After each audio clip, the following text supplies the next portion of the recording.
Statistics show that lump sum investing is actually going to beat dollar cost averaging over time.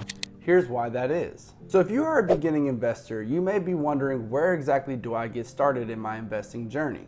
And although there's a lot of education that is required, you need to go and do your due diligence. You need to understand how markets work, what are stocks, what are bonds, what is compound interest. Whenever you do finally decide to step into the market and you want to invest in your very first fund, are you going to just dump all of your money in the market at once, or are you going to slowly and surely build your portfolio over time? The answer may depend on the person. Now, statistically, it does show that if you can just take your money and dump it into the market at once, over time you will have better returns than someone who does dollar cost averaging. However, as someone who was once a beginning investor myself, I understand the emotional toll it takes on you whenever you are investing money all at once and you watch it go down 10 or even 15%. If you have $10,000 in the market and that's all the money that you've ever worked to get, and it drops from $10,000 down to $8,000, you're gonna have a panic attack. So emotionally, it may be more bearable for you to do $250 a month. That way, instead of just dumping all of your 10 grand in the market at once, you can slowly disperse it over time. That way, whenever there are dips in the market,